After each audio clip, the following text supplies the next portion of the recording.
Sampai tanya apa saja, itu pasti diatur di dalam syariat. Sampai cara berhubungan, sampai cara itu semua ada aturannya. Kalau enggak sampai utang enggak ada aturan lain. Sampai gimana cara mendidik anak itu ada semuanya. Maka ini bukti Islam itu sempurna. Faslun istinja wa adabul haja, ini menjelaskan tentang istinja dan etika orang-orang yang buang hajat. Wal istinja atau istinja, adapun yang namanya istinja wa huwa min najawtu syai'a. Istinja itu diambil dari kata najawtu syai'a, air kotok dulu. Maksudnya kotok dulu itu artinya aku memutus sesuatu. Jadi istinja itu artinya memutus sesuatu. Jadi seandainya sampai kencing, setelah kencing kan najis, ya, terus sampai putus najis itu dengan suci. Jadi namanya sampai berak, ya, terus kotor, sampai putus kotoran-kotoran itu dengan membasuh dengan air atau dengan apa macam-macam. Nah, itu namanya maka anda luluskan diam taubi al-adza an-nafsi. Jadi seakan-akan orang yang melakukan istinja itu telah memutus kotoran dari dirinya. Jadi orang kencing, orang berak itu terus kotoran itu diputus bisa dengan kalau umumnya kalau ada air ya pakai air.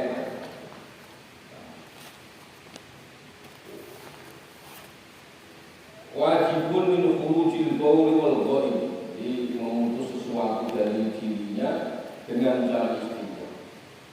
Hukum istinja itu diwajibkan sebab orang yang buang air kencing atau air besar dengan menggunakan air atau batu. Jadi istinja itu sampai kalau kencing sebenarnya kalau nggak ada air ya bisa pakai batu bisa. Jadi harus pakai air. Bilma ya al-hajari wa fi ma'nahu min kulli jaridin tawirin qadirin qadirin. Jadi intinya istinja itu memutus sesuatu dari kotoran. Kita habis mengeluarkan kotoran, kalau nggak kita bersihkan ya masih tetap. Dan maka kita istinja bisa pakai batu, pakai air, atau setiap benda padat.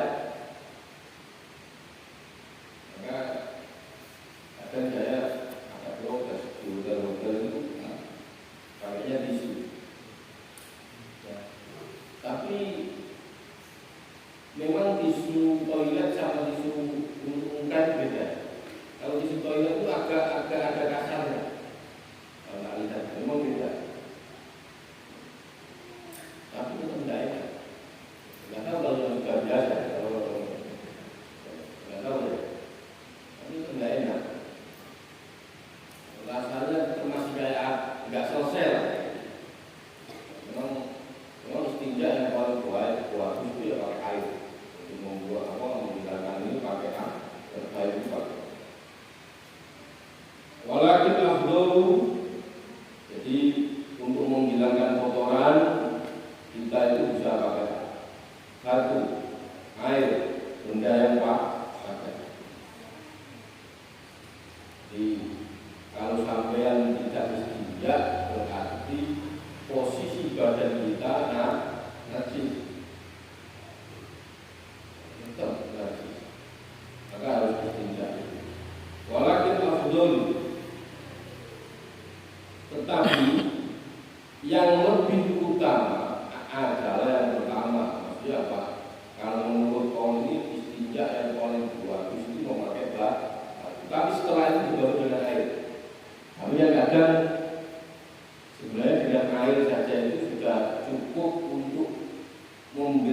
sebutkan yang sampai mau air saja, kecuali posisi air itu memang minim. Maka sebelum memakai air sebaiknya pakai bak. Nah, kalau di sini kan air banyak, sudah istinja pakai air semua. Karena air kita rasa sudah cukup untuk menghilangkan apa yang kita inginkan yang istinja tadi. Tapi kalau sampean memakai baju, perasaan masih kayak ada perasaan ya, beda dengan perasaan pakai perasaan. Jadi kalau pakai perasaan itu saya. Perasaannya masih kayak ada ya, nempel padahal enggak. Padahal ini, maka sebaiknya istinja itu pakai baju dulu, baru pakai air. Tapi kalau kita sudah tidak cukup pakai air, karena sampai ketika memakai air itu yakin bahwa apa yang ada di sekitaran itu sampai merasa ini bisa bersih, ya benar? Iya. Au bil hajarin, jadi istinja dengan batu, kemudian diikuti dengan istinja menggunakan. Kalau yang paling bagus. Wal wajibu salasu masyaakatin walau bisalah serikat robin hajar. Wajib ketika istinja dengan batu adalah 3 kali usaha. Misalnya kalau istinja bilang cuma 1 kali itu dia ini masih ada. Tapi kalau sudah 3 kali serat, 2 itu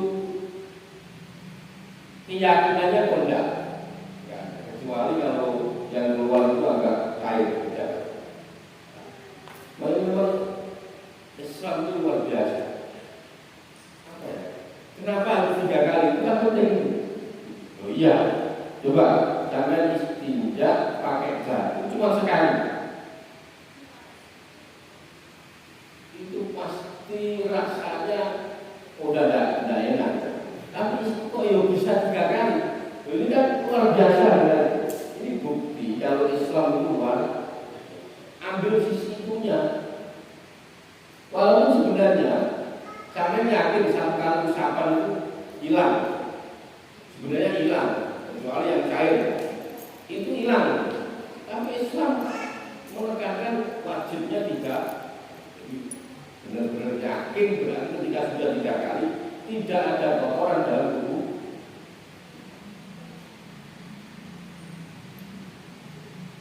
Nah, kalau memakai 1 batu itu berarti batunya harus 3 kali sujud. Nah, sebaiknya ya pakai batu 3, seret 2 untuk enak. Tapi kalau sumpah sampai nyari batu nggak ketemunya batu 1, itu kalau bisa sujudnya di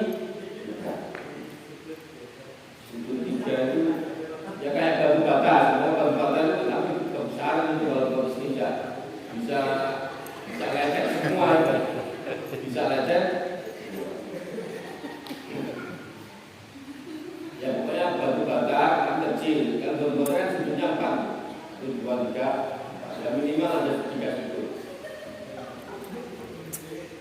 Ya kalau batu bata ya bisa lecet semua ya. Apalagi kalau kencing, waduh. Wa yajuzu an yaqtasira mustanji 'ala al-ma'i aw 'ala salasati ahjar yumqa bihinna al-mahallu in khasara intiqahu biha. Jadi bagi orang yang istinja itu diperbolehkan menggunakan air atau 3 batu digunakan untuk membersihkan tempat najis. Jadi seandainya pakai kencing. Nah, tempat najis kencing mana? Kalau bagi laki-laki kan ujungnya saja. Berarti sampai tidak usah basuh batang, tidak usah istinja, buatannya di tidak perlu. Pokoknya tempat keluarnya air, ya. Tempat keluarnya, nah itu yang perlu dibasuh. Nah yang susah itu kalau perempuan susah, istinjanya paling susah. Kalau tidak tahu bahaya najis. Nah perempuan itu, ini maaf ya, ini bapak-bapak nggak perlu mendengarkan dulu. Kenapa ibu-ibu itu disunahkan kalau pipis itu duduk jongkok? Karena bersucinya perempuan dengan laki-laki beda. Saya ulangi lagi. Kalau laki-laki tempat najisnya mana?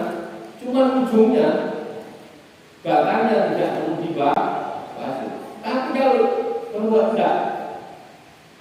Jadi ibu-ibu, maaf ya, ini ngaji ini enggak ngomong. Jadi posisinya yang perlu dibasuh ketika dia dalam kondisi duduk, lain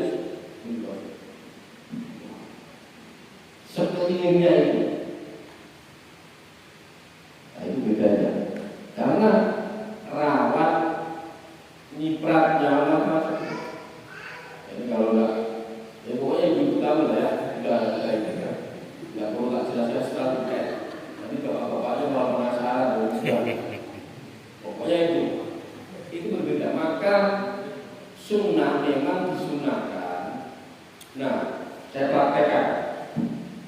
Bapak-bapak itu kalau kencing sebaiknya duduk, ibu-ibu juga. Tapi yang paling penting malah itu. Nah, cuma setelah kencing itu sampai begini. Ini prakteknya. Ini si mama yang kencing duduk. Ketika membasuh itu begini. Sambil dehem, tahu dehem enggak? Itu dehem itu nafas apa ini nafasan itu ke perut turun ke bawah. Anak saya setelah itu tidak boleh dehem lagi. Itu dulu. Karena itu bahayanya. Kalau sampai yang bersucinya salah, ya, bersucinya salah, itu sampai nanti sholatnya tidak sah. Sholatnya tidak sah. Sampai karena sampai masih membawa najis. Gus, kalau susah Gus, kalau umpama pas di terminal atau apa kan kalau kencing kita berdiri. Untuk bapak-bapak minimal 3 kali sampai urut tahu urut ya. Ya, tapi jangan banyak-banyak ya, 3 kali banyak. Nah, itu minimal 3 kali. Untuk apa? Mengeluarkan sisa-sisa air kencing yang ada di batangnya. Penting ini, karena apa? Kalau sampai masih bawa najis, sampai mengguna dasar sholatnya tidak, maka toharo ini bab istinja itu penting. Ibu-ibu juga sama. Maka nanti ibu praktek sama. Ketika pipis duduk itu gayanya kayak tadi. Prakteknya. Jadi kalau pipis kan begini. Nanti ini ada begini. Terus dehem. Nah terus diganti ini terus deh. Nah ini sisa-sisa air kencing tadi bersih. Nah, makanya penting kalau ini enggak, ini ada repot. Bisa enggak? Ya ini kalau bersucinya salah, enggak selesai, berarti apa? Sholatnya, wudunya, sholatnya ya enggak sah.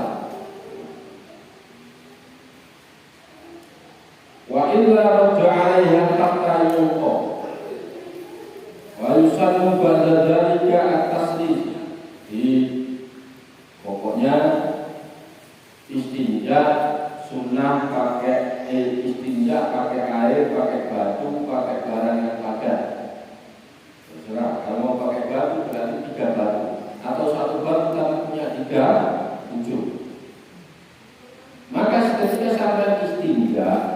belum bersih, maka ditambah usapan hingga tempatnya bersih. Contoh, sampean pipis ya, sampean pipis sudah bawa 3 batu, usap pertama, ternyata masih keluar sisa-sisa air kencing, sampai usap kedua, usap kedua masih sisa yang keluar, sampai usap ketiga, kok yang ketiga ini masih keluar lagi, ya sampai harus usap terus, sampai tidak ada air sisa air kencing ini yang keluar, sambil dipeluk. Terus sama, ketika sampai istinja pakai batu juga dipeluk.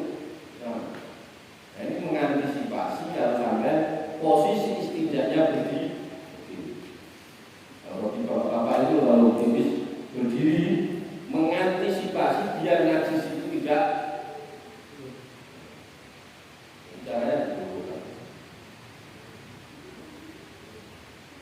Wa idza arada intisara ala akadihi fal ma'ruf. Jadi ketika sampean hanya ingin menggunakan satu barang, satu alat, mau batu apa air, ketika istinja, maka yang terbaik itu adalah menggunakan air. Kalau airnya apa? Ini pendapatan kedua. Kalau pendapatan pertama kan sebabnya pakai batu. Kalau nggak airnya nggak banyak atau nggak ada air, setelah ini baru dibasuh dengan air. Kalau semua sampai punya air banyak, sebaiknya pakai air. Karena air sesungguhnya air an-najasah atau asal, jadi sesungguhnya air bisa menghilangkan najis sekaligus sisa-sisanya. Sampean membasuh bekas istinja tadi pakai air,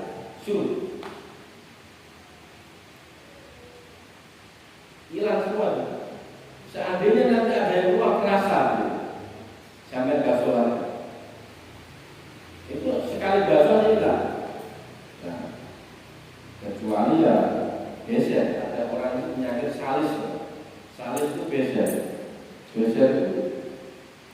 gimana? Beser itu ya beser.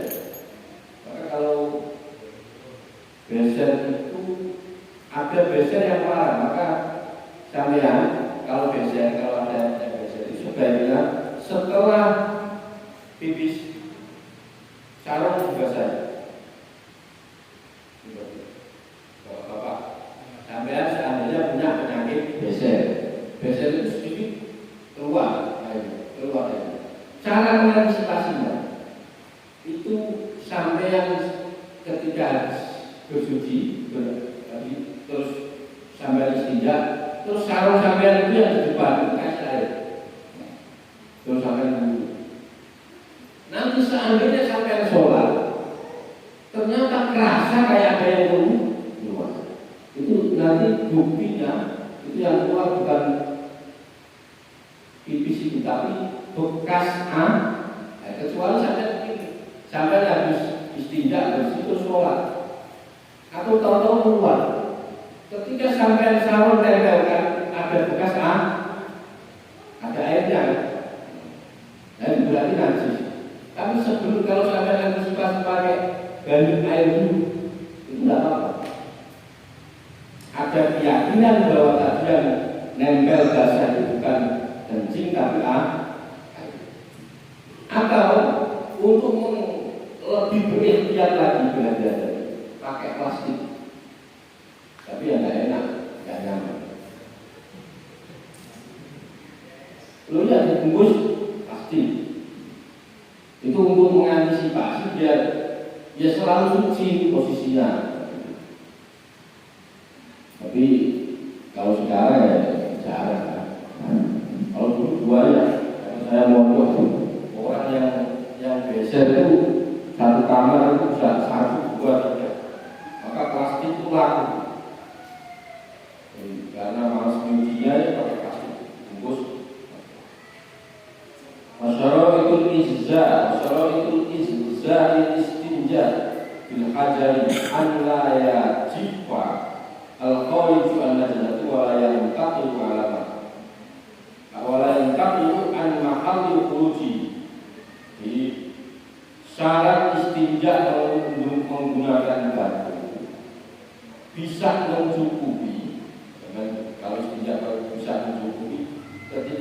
najis yang keluar itu sampai belum kering. Enggak gitu. Contohnya begini, sampai istinja dengan batu. Ketika sampai batu tidak, sampai usap pertama, nanti lagi lah, itu umpama nanti lagi. Maka kalau itu belum kering, nggak sah. Tapi kalau sekali usap kering, sudah. Walaupun nanti saya basuh, nyari batu lagi agak jauh. Ini kan mengantisipasi. Kok sampai dibahas sebentar ini? Karena dulu di padang pasir itu nggak kayak di sini. Kalau di sini nyari batu, sampai jalan satu langkah dua langkah ketemu batu. Di padang pasir ketemunya pasir saja. Makanya dibahas sampai seandainya istinja itu pakai batu, ketemunya cuma satu sampai batu kan harusnya batu lagi. Ini bukti sebenarnya bukti itu detail, harus dibandingkan detail. Nah, kalau istinja dengan batu, kalau yang keluar ini tidak, gimana ngomongnya ini susah semua kayaknya. Jadi gini, kalau ini mengantisipasi aja, Pak, kalau memang tidak ada air betul, Pak, kita harus praktek. Kalau memang betul-betul tidak ada air, istinja ya mau tidak mau harus pakai batu. Gitu. Nah, maka prakteknya ketika tidak ada air atau yang keluar itu, yang keluar itu cair, maksudnya ini beda ya. Yang keluar bukan kancah. Nah, selama yang cair itu caranya, ini yang penting. Ketika yang keluar cair itu pasti nyibak. Di sekeliling itu cara membersihkan akan berbeda dengan ketika yang keluar itu tidak cair. Ini bahas begini itu kadang ya gimana? Ini memang ini hukum.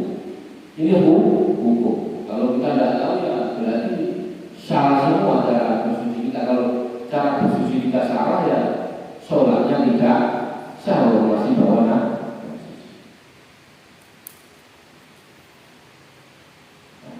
Wa'in takola syartun menjalika ta'ayyana al-ma'ruf. Maka jika salah satu syarat di atas tidak terpenuhi, maka harus istinja menggunakan air. Maksudnya gini, kalau sampai istinja pakai batu, ternyata masih tidak yakin untuk membersihkan karena yang keluar itu cair. Kayaknya masih ada perasaan. Maka harus pakai air. Untuk sementara ditutup dulu. Sampai masih najis. Karena sambil berjalan sambil nyari air. Kalau seandainya memang tidak ada, ya sudah, sampai bersihkan lagi suci. Itu syarat istinja. Nah, jadi itu ya istinja. Posisinya pakai air, pakai batu, pakai benda padat. Ini sekarang di hotel-hotel pakainya di tisu. Kita tisu ini mungkin bisa kategorikan batu, tapi ya saya nggak begitu. Kecuali ada yang sudah biasa. Lalu tidak enak istinja pakai tisu itu tidak enak. Kalau saya praktek, tidak enak. Perasaan itu masih ada atau gimana lah ya, itu enggak ya. Maka ya kalau seandainya pakai batu harus punya tiga suhu. Istinja, maka kalau cara beristinja kita salah, maka kita sholatnya tidak sah karena masih membawa faslun berwudu bahwa ada ini sebab istinja. Pokoknya intinya kalau istinja itu posisinya tadi kalau memang duduk harus tahu posisi kita lakukan. Gehen ke kiri, gehen ke kanan. Itu bapak-bapak. Itu juga penting.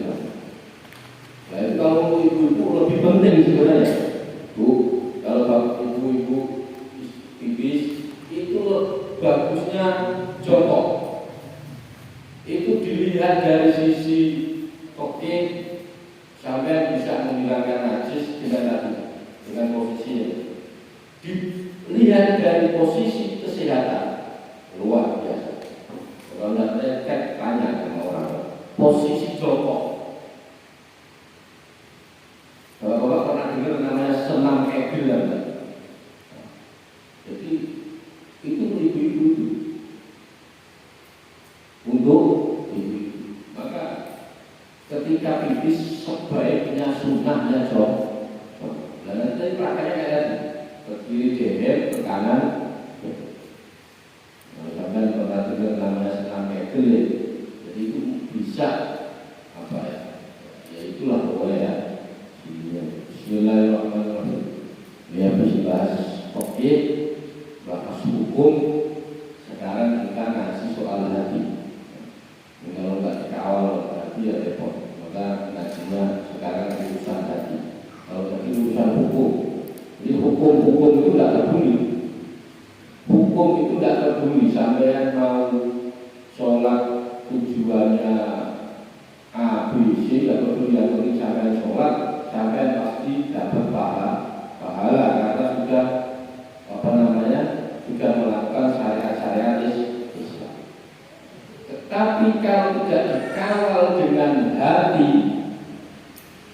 ibadah-ibadah yang kita lakukan itu bisa muspro yang tidak ada gunanya. Ya. Jadi kita umpama sampean menyantuni anak yatim, baik apa enggak? Baik. Tapi kalau niatnya berbeda, sampean menyantuni anak yatim tujuannya meremehkan miskin atau apa, itu akan berbeda. Nah, maka ini setelah hukumnya tahu, sholat begini, zakat begini, kalau muharram kesunahan apa, maka setelah tahu hukum-hukum ini kita membahas tentang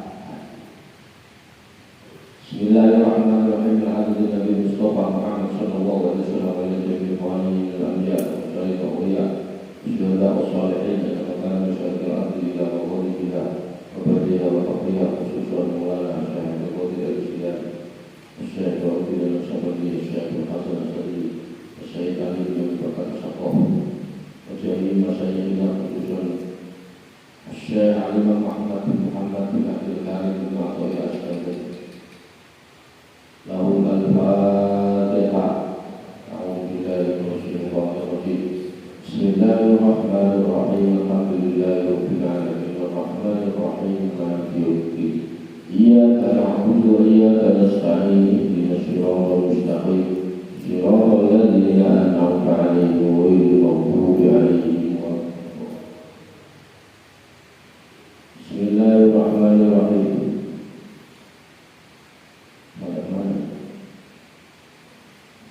Aturidu wa ikana ad-dunubu munfarihatan abwab dua sudah bestari.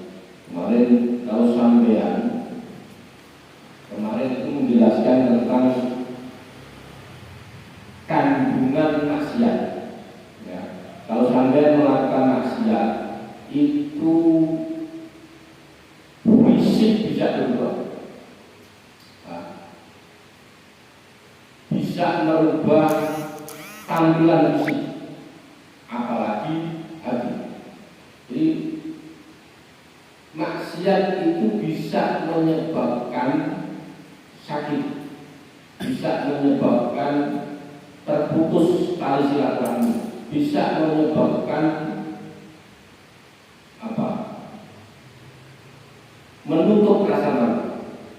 Maka sampean kalau sakit, jangan Anda kira sakit itu karena memang sampai sakit. Penyebabnya ya, kita sakit itu penyebabnya bisa karena sampai melakukan maksiat.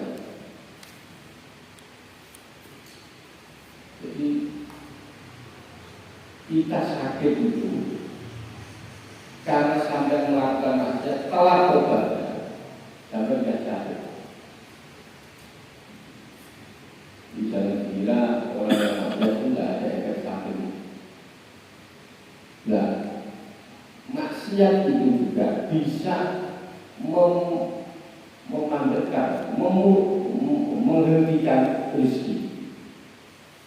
Jadi kalau sampai dalam posisi rezekinya agak ini agak belum tentu karena macam-macam, tapi karena sampai bisa berhenti.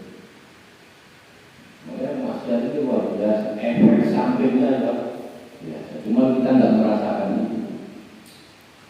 Tidak, ketika kita itu ketika diuji Allah itu, kita itu hanya ngeluh.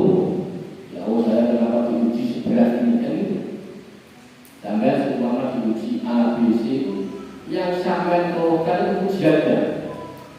Tapi sampai tidak pernah melihat kenapa kok saya diuji seperti ini. Oke. Mestinya kita sampai diuji A, B, C, D itu sampai bertanya, kenapa kok saya diuji seperti ini? Nah, mungkin berarti kita harus introspeksi.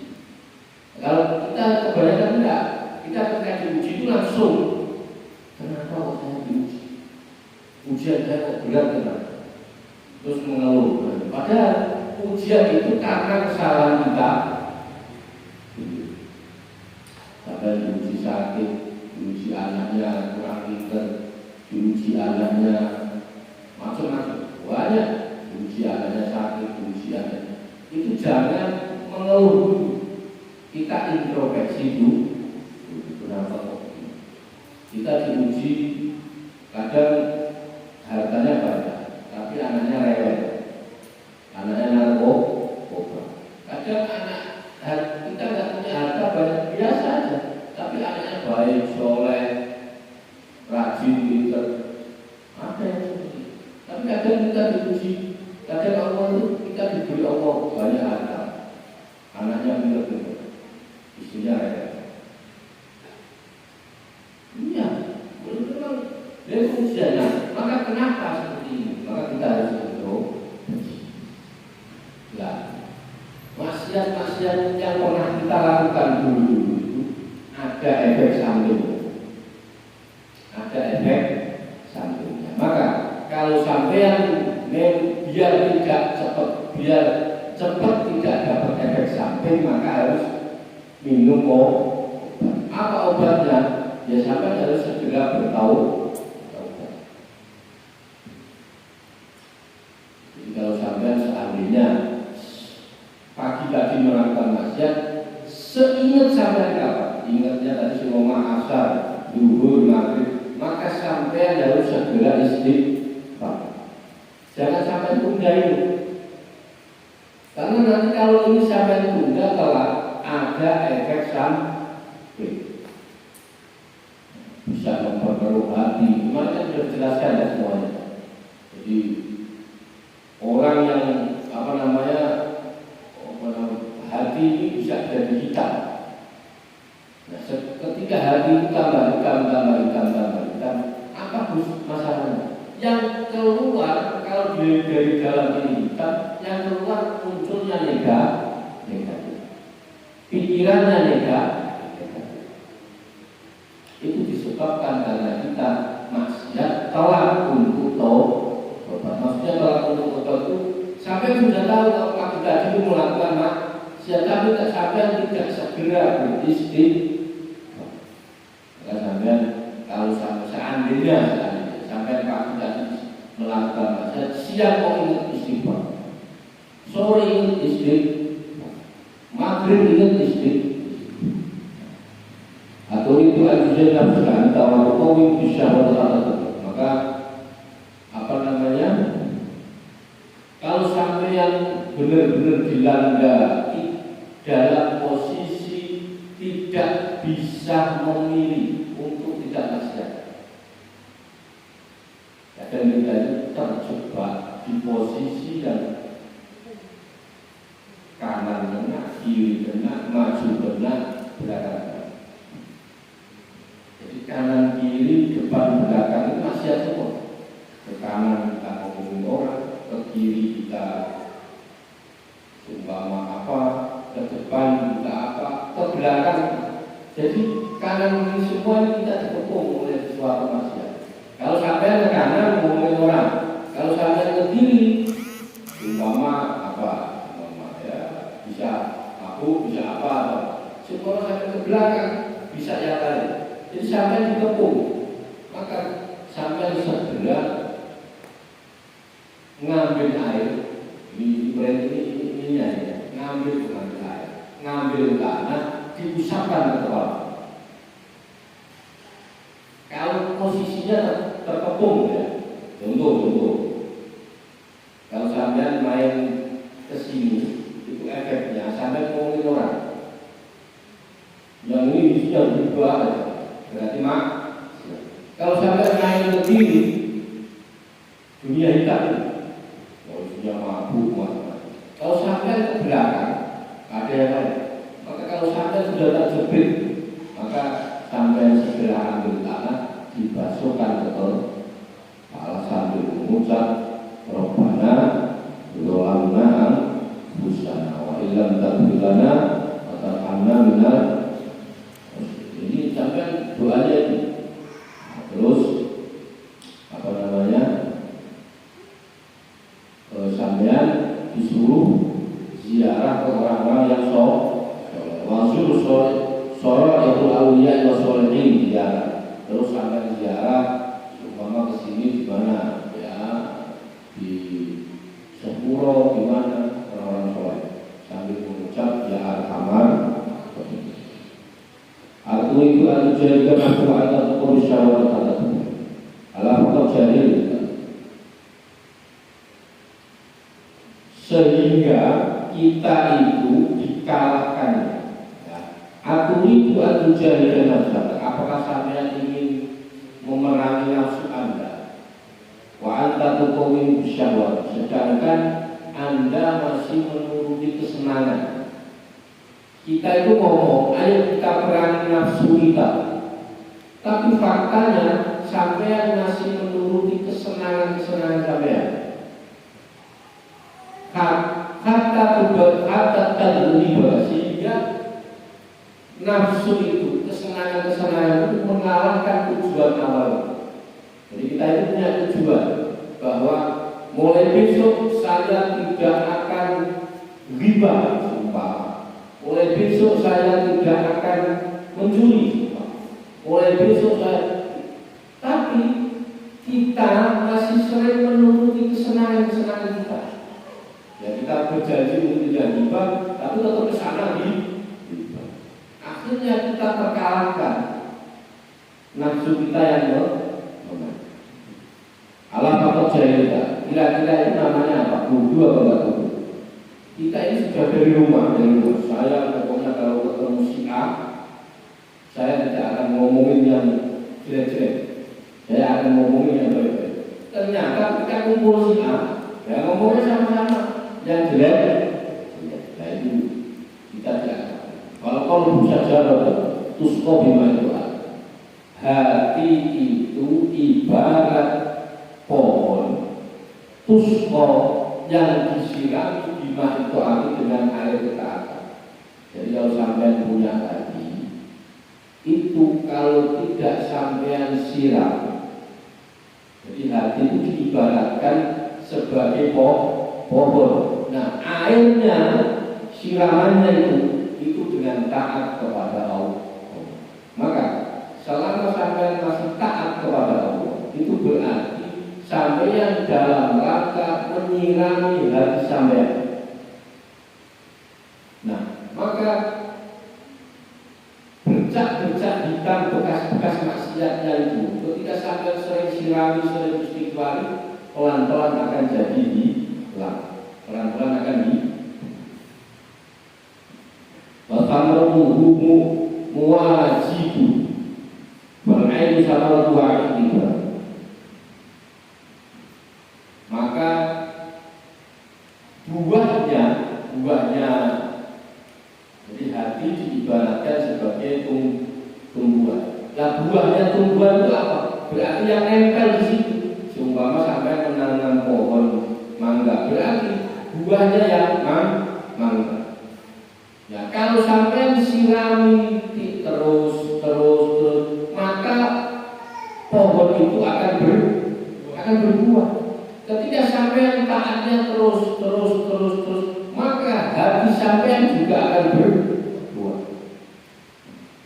Nah, hati ini kalau sudah berbuah luar biasa. Walain sahabat kita. Maka terus apa buahnya hati? Kalau buahnya pohonnya mangga ya buahnya mangga. Kalau buahnya hati itu tepotuodo, pelajaran. Jadi apa yang sampai lakukan, ya, ini buahnya hati. Apa yang sampai lakukan itu pasti dipakai orang. Orang itu pasti punya. Itu buahnya. Kalau buahnya pohon mangga, pohon kelapa ya pohonnya mangga kelapa. Kalau yang berbuah itu hati. Setiap sampean menjalankan sesuatu, seumpama sampean pagi-pagi melakukan sesuatu, maka yang sampean lakukan itu ditiru orang. Karena itu kebaikan. Sampean menyuruh orang tidak perlu pakai omongan. Nabi Muhammad itu tingkahnya itu dilihat tidak, jalannya, apa yang dilakukan itu luar biasa, dibuat contoh. Karena apa? Karena hatinya sering diisi. Maka sampai kalau sampai sering melakukan ibadah, maka gerak langkah sampean ini nanti diikuti orang. Kenapa ulama-ulama itu diikuti orang? Ya karena itu, karena hatinya sudah berbuah.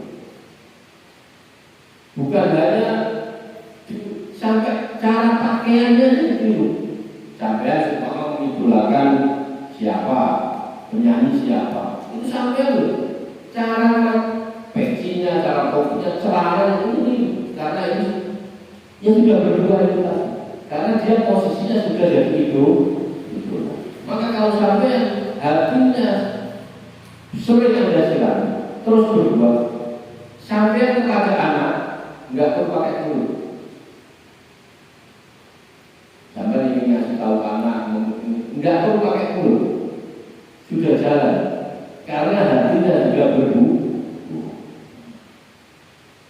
Wa ulu sabrul istimal Quran, walisa sabrul qalbi, waliyadari wa silan sabrul. Jadi semuanya kaki sampean bergerak ke jalan kebaikan, kuping yang sampean punya mendengar untuk sesuatu yang baik, hidung yang sampean punya itu nanti jalan sendiri otomatis. Karena apa? Perangkat softwarenya hidup, perangkat softwarenya hidup.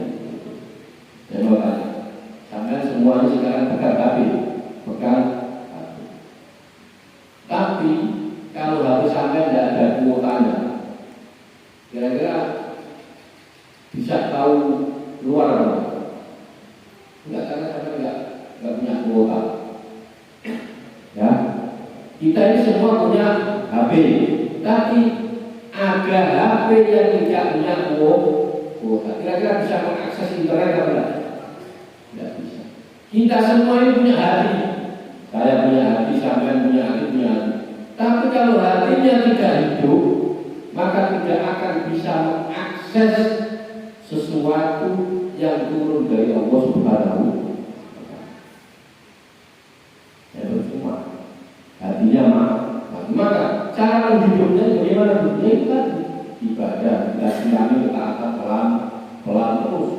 Maka nanti akan berubah. Kita ini kalau punya HP tidak ada kuotanya, walaupun ada aplikasi Facebook, internet, Facebook, Instagram, WA, tetap tidak jadi, tidak ada gunanya. Cuma ada aplikasi. Sampai tahu kalau ini begini, hatinya tahu. Tapi percuma sampai tidak bisa mengakses, karena hatinya mati. Karena perangkat softwarenya tidak itu. Ini misalnya sholat itu yang sholat hardware-nya, yang sholat di fisik. Allahu Akbar itu yang sholat di fisik. Maka ketika yang fisik sholat, kalau bisa software-nya juga ikut sholat. Ini hatinya juga sama. Maka minimal kita itu kalau sholat antara gerakan, saya sering katakan, antara gerakan tangan, ucapan mulut Allahu Akbar, niat usolli fardhu, kalau bisa dibiasakan untuk bersamaan. Jadi ketika Allah, tangannya diangkat, mulutnya mengucap, hatinya usolli fardhu maghribi salasa raka'atin mustaqbil akbar. Jadi pas bar, tangannya pas di sini. Coba praktek. Lu praktek, kalau nggak praktek ya nggak bisa. Harus praktek. Jadi mulut Allahu Akbar, tangannya Allah diangkat. Kalau hati usolli fardhu maghribi usolli fardhu subuhi, ada makmuman imaman nilai bar. Jadi pas bar itu selesai. Pas bar tangan di sini. Paham ya?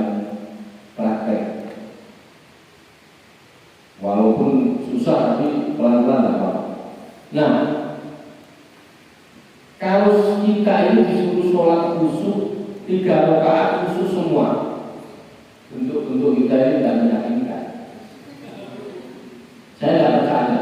Sampai sholat 3 rakaat. Wes yang paling sedikit sholat apa? Subuh 2 rakaat. 2 rakaat itu sampai fokusnya sama Allah. Saya tidak percaya. 100% bukan 100%. Yakin aku yakin. Sejak Allah Akbar mulai baca Fatihah, surat pendek, rukuk, iktidal, sujud, yang diingat hanya Allah, tidak percaya. Baru Allah Akbar Fatihah, anak nangis sudah bingung. Subuh, baca sholat subuh, ini lagi ngebus air, lagi ini dan sudah itu. Maka minimal 1 detik kita mengingat Allah Subhanahu. Pas Agus, ya pas Allah Akbar itu, Allahu Akbar. Nah, ya cuma itu 1 detik. Nah, setelah itu sampai baca Fatihah, ingat utang, ingat ini, tidak apa-apa. Tapi minimal sampai 1 detik mengakui bahwa Allah itu yang maha besar. Enggak ada yang besar kecuali Allah. Jadi sampai hanya mengingat Allah walaupun cuma 1 detik. Setelah itu sampai tahiyat ingat siapa ya sudah. Karena pasti tidak jamin, nggak mungkin 2 rakaat, 3 rakaat, apalagi bisa 4 rakaat. Sampai terus 4 rakaat mungkin yang diingat hanya Allah. Enggak. Sholat jamaah sama. Allahu Akbar yang lain begitu.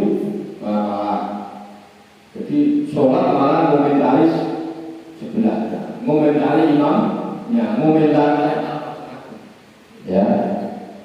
Kok sampai ini? Sampai sholat sendirian aja belum tentu khusyuk, apalagi sholatnya rame-rame. Baru Allahu Akbar yang sana, yang sama.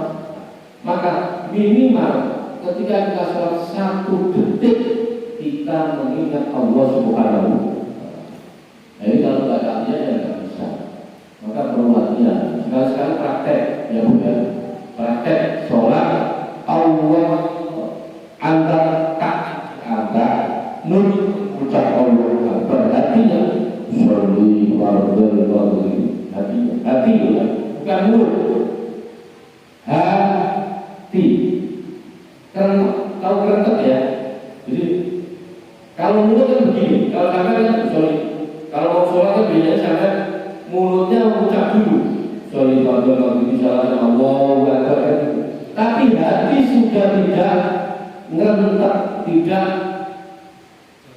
batik. Jadi sampai cuma pas mau sholat, sorry fardhu maghribi salah Allahu Akbar.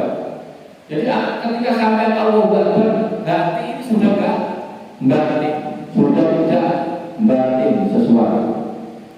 Jadi yang niat adalah ngeluh. Padahal posisinya itu namanya niat itu harus bersamaan dengan pekerjaan. Jadi ketika saya niat minum teh, antara niat dan mengangkat ini dan memasukkan teh ke dalam mulut itu harus bersama. Kalau tidak, itu namanya qasdu. Jadi beda. Niat dengan qasdu itu berbeda. Contoh, di hati saya niat pengen minum teh, tapi tidak langsung saya angkat. Ternyata ada yang lewat terus tehnya diambil, menjadi minum teh. Atau pas baru begini saya dipanggil orang, maka saya taruh lagi saya tidak. Padahal saya punya niatan ingin minum, maka harus bersama. Ketika angkat tangan, mulut mengucap Allahu Akbar, hati sholli fardhu. Itu niatan. Sama wudhu, tapi itu sebenarnya sama semua. Nah ini kalau tidak praktek tidak bisa. Kalau sampai tanya, Gus, sholat yang khusyuk itu bagaimana? Yang paling khusyuk nggak ini apa-apa? Nggak mungkin kalau bentuk-bentuk wajah-wajah kita ini sudah nggak mungkin. Ya, maka caranya juga satu detik kita pernah pas sholat hanya mengingat Allah. Jadi pas posisi kita ada ketika niat Allahu Akbar.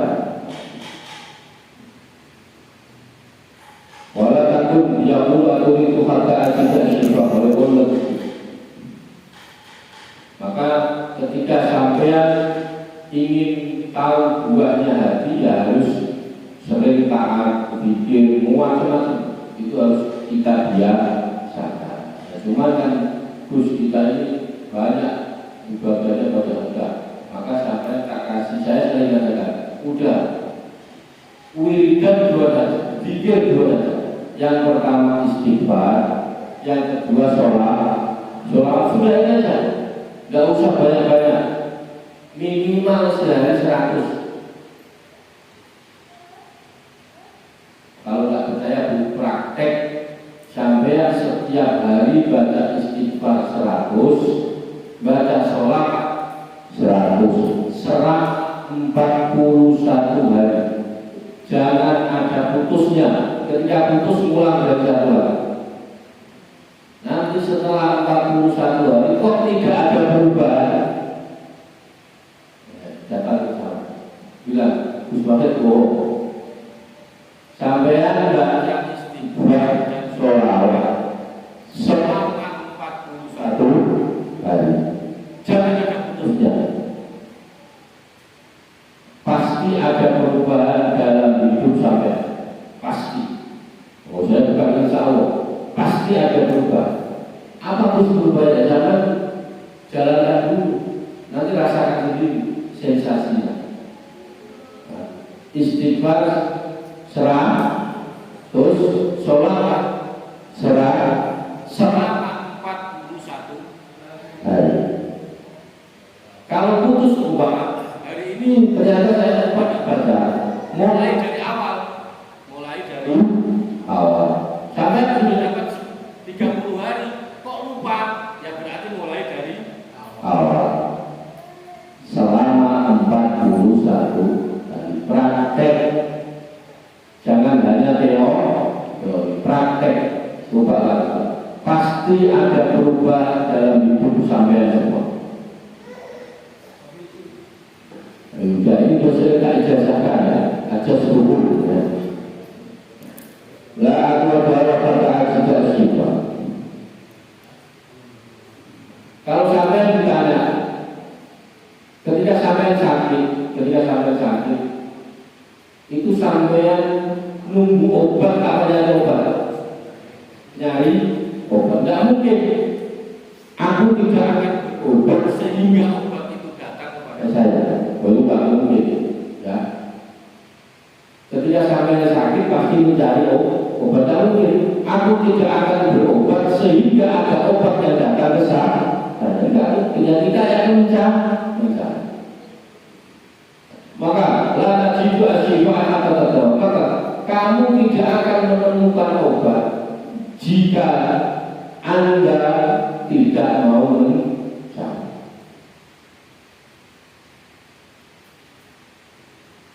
Jadi kadang kita itu tahu kalau kita itu sakit, ya. Kalau sakit badan pasti sampai akan segera berobat, pasti. Ketika sampai merasakan badan mulai tidak enak, ini masuk angin, pasti kalau langsung segera kerokan, minum angin, macam-macam. Ketika sampai kepalanya sudah agak pusing dan macam-macam segera mencari obat. Tapi kalau hatinya yang sakit, sampai kayak nggak ada masalah, biasa saja. Padahal hati kita itu sering suudon sama orang. Hati kita itu sering macam-macam. Kita tahu kalau itu salah dan kalau itu maksiat. Tapi kayak kita biasa-biasa saja. Tapi kalau yang sakit itu badan, sampai pusing, nggak enak ini, kakinya bengkak, pasti sampai akan segera mencari obat. Tapi kalau hatinya yang sakit, kok santai-santai saja, maka harus diobati. Kita ini semua punya penyakit hati, maka pelan-pelan kita obat. Karena nggak ada yang langsung otomatis ya.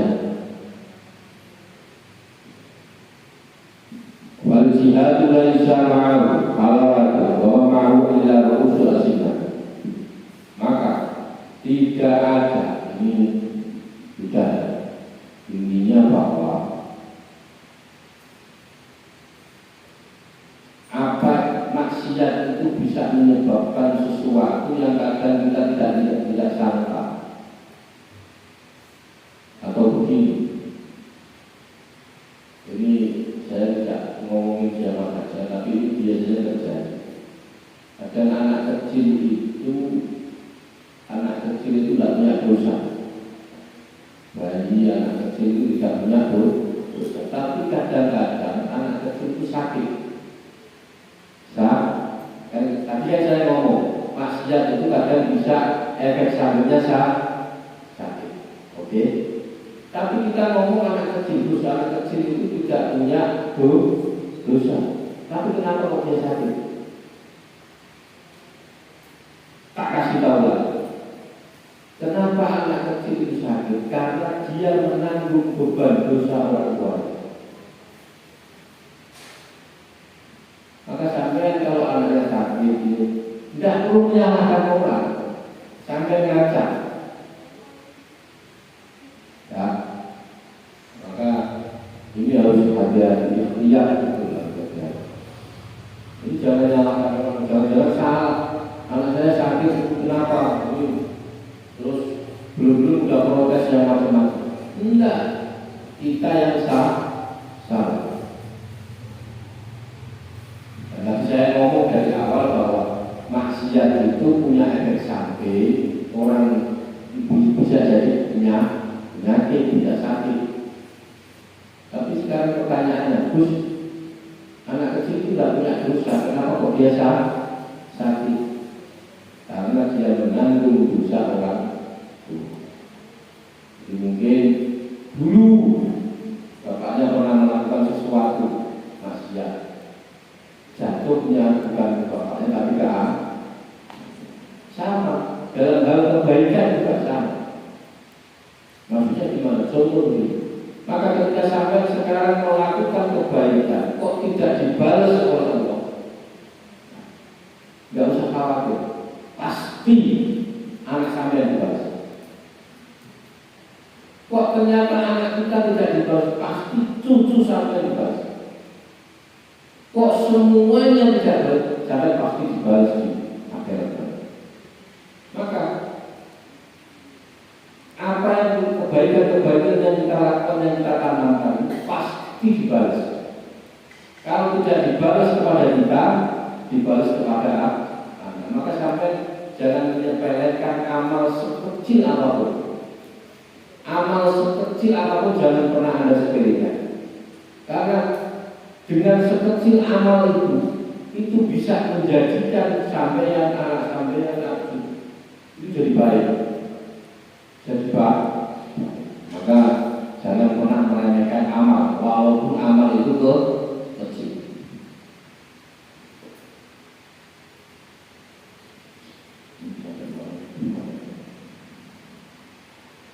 Baqiya ba'du arba'ina sanata la ya'muru jama'atan la yasummu min al-qulubi a'lamu. Dulu diceritakan dulu ada ulamanya itu 40 tahun layak berkumpul jamaah, tidak pernah hadir jamaah. Jadi umpama di sini masjid, terus di situ ada ulama. Itu ulamanya tidak pernah hadir sholat di masjid selama 40 tahun. Pertanyaannya kenapa? Kata ulama kok tidak pernah hadir jamaah